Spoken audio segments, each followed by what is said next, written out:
Assalamualaikum warahmatullahi wabarakatuh. Alhamdulillahirabbil alamin. Wassalatu wassalamu ala Rasulillah wa ala alihi wa sahbihi ajma'in. Amma ba'du. Selamat pagi anak-anakku sekalian. Bagaimana kabarnya? Berjumpa lagi bersama Pak Uhar ya di semester 2 kali ini. Pada kesempatan kali ini insya Allah kita akan memulai pembelajaran PJOK di semester 2 ini. Hari ini kita akan melanjutkan pembelajarannya. Di mana hari ini kita akan mempelajari tentang beragam gerakan senam lantai. Namun sebelum kita mulai pembelajaran hari ini, mari sama-sama kita membaca doa terlebih dahulu ya. Berdoa dimulai.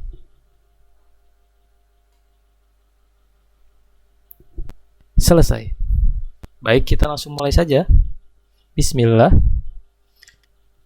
Apa itu senam lantai? Senam lantai adalah kegiatan olahraga yang cara gerakan dan bentuk latihannya dilakukan di lantai menggunakan matras. Ada yang tahu matras itu apa? Bisa dikatakan matras adalah lapisan atau mungkin bisa dibilang kasur tipis untuk melindungi anak-anak sekalian ketika melakukan senam lantai. Dalam praktiknya, senam lantai banyak menggunakan gerakan seperti berguling, melompat, meloncat, berputar di udara, menumpu dengan tangan atau kaki untuk mempertahankan sikap seimbang, atau untuk melompat ke depan maupun ke belakang. Jadi, senam lantai sebenarnya memiliki banyak gerakan.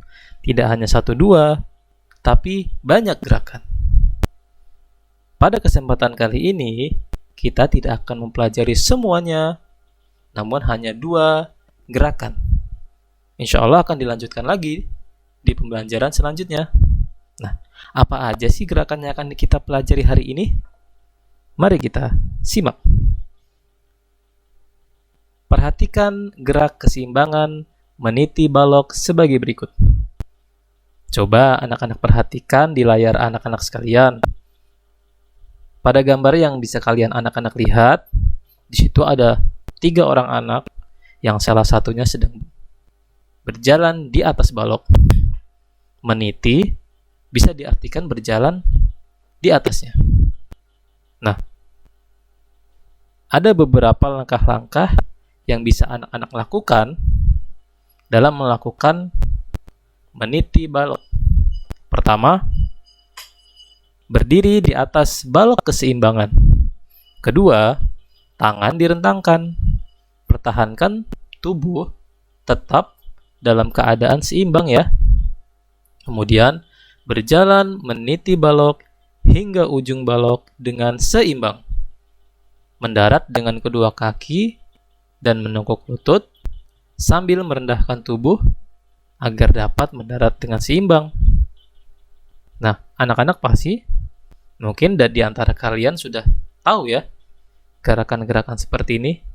Nah, Bapak juga ada gambar yang bisa memperjelas apa itu meniti balok. Coba kita lihat ya. Nah, anak-anak bisa melihat di sini ada 2 gambar yang Bapak sediakan. Sebenarnya penitian balok tidak seharus semuanya terbuat dari besi.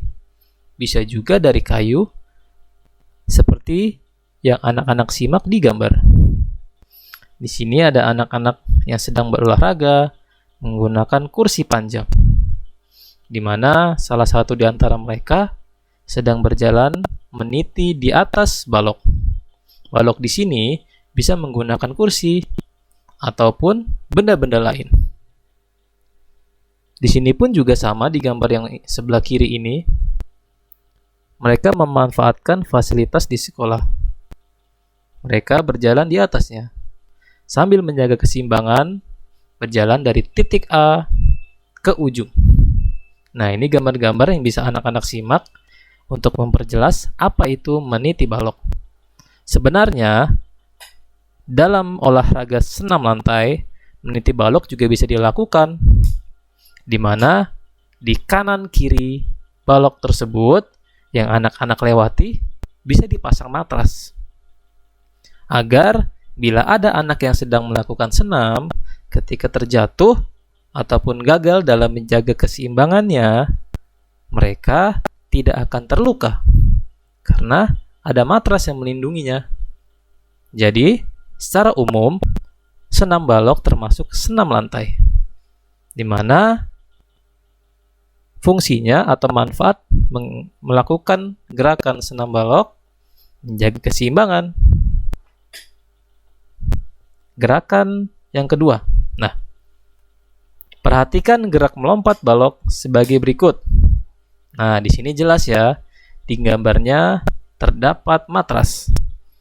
Di sini seperti di gambar, matras berupa pelindung tipis atau kasur tipis untuk melindungi anak-anak yang sedang bermain atau yang sedang berlatih senam lantai. Nah, di sini seorang anak sedang melakukan lompatan melewati balok. Nah, di sini ada langkah-langkahnya. Yang pertama, anak-anak berdiri sekitar 2-3 meter di depan balok untuk melakukan lari awalan, ya. Seperti di gambar. Anak-anak siap berada di sini. Lalu kemudian berlari mendekati balok dan bersiap menolak melakukan lompatan. Seperti gambar yang ini. Lalu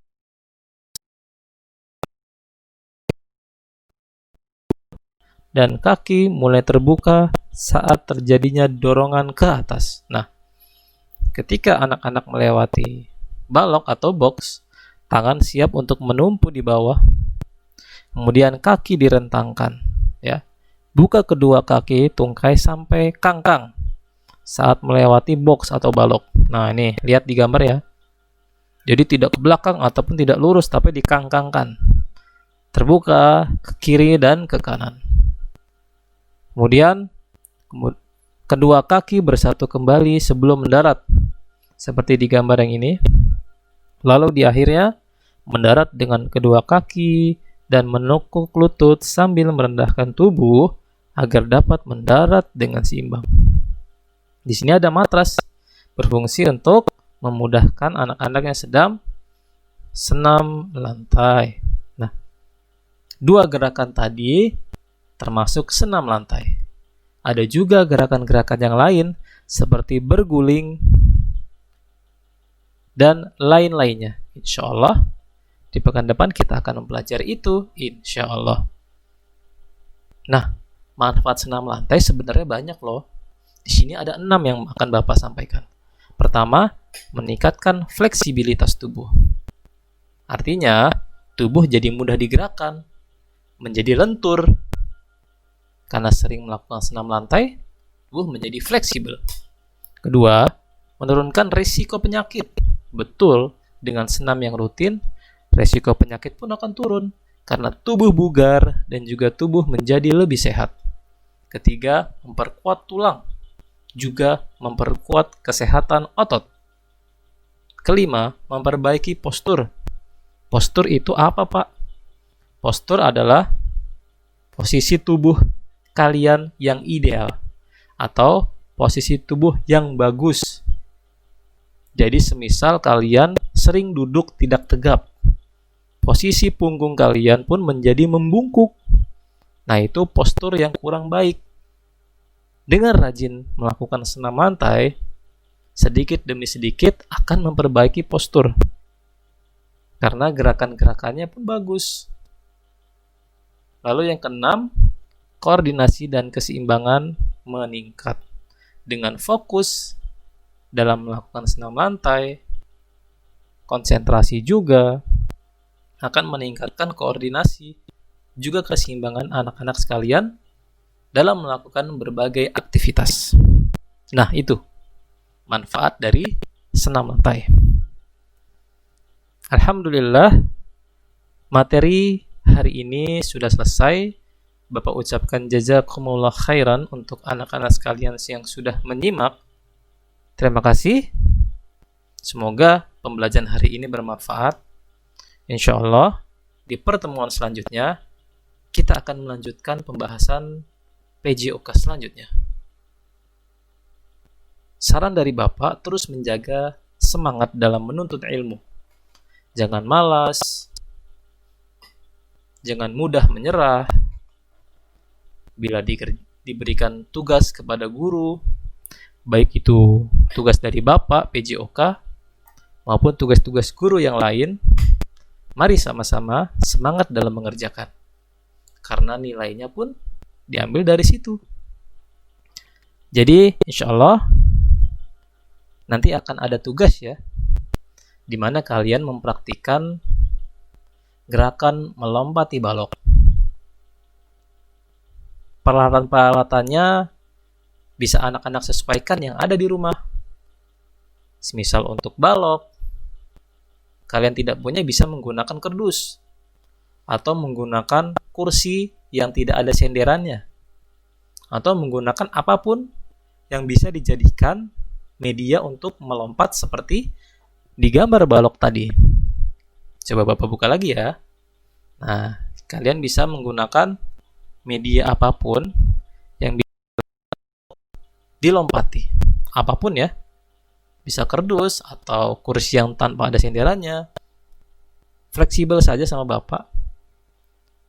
Medianya bisa dilakukan apapun. Nah, jikalau di rumah mempunyai kasur tipis ataupun hanya karpet, tidak apa-apa. Tidak ada paksaan untuk memiliki atau membeli yang namanya matras, tidak.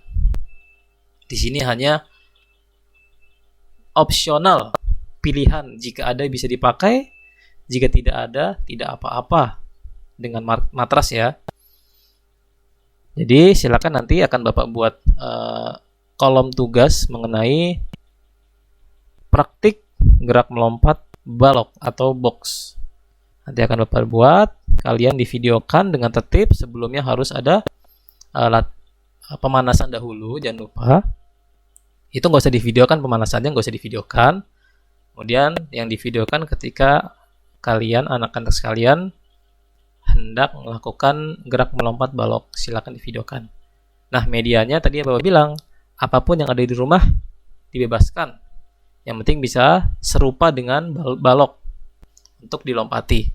Untuk matrasnya, jika tidak punya, tidak apa-apa, tidak usah. Atau menggunakan karpet, nggak, juga boleh. Apapun. Atau nggak punya apapun di rumah, nggak punya karpet Pak, nggak punya kasur tipis Pak, tidak apa-apa, tidak memakai, asal jangan sampai jatuh dan terjadi cedera serius ya. Untuk tugas kali ini atau kegiatan kali ini boleh dilakukan di dalam ruangan, karena meminimalisir cedera. Misalnya dilakukan di luar atau di tanah yang banyak batunya ya, bisa dilakukan di dalam ruangan. Tugas kali ini bisa dilakukan di dalam ruangan atau di dalam teras, di depan teras, dalam ruangan. Silahkan. Itu ya, jelas ya. Untuk pertanyaan-pertanyaan yang mungkin kalian masih bingung, bisa disampaikan. Baik, Bapak tutup dengan doa kafaratul majelis.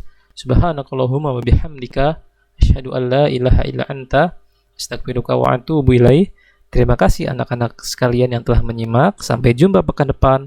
Assalamualaikum warahmatullahi wabarakatuh.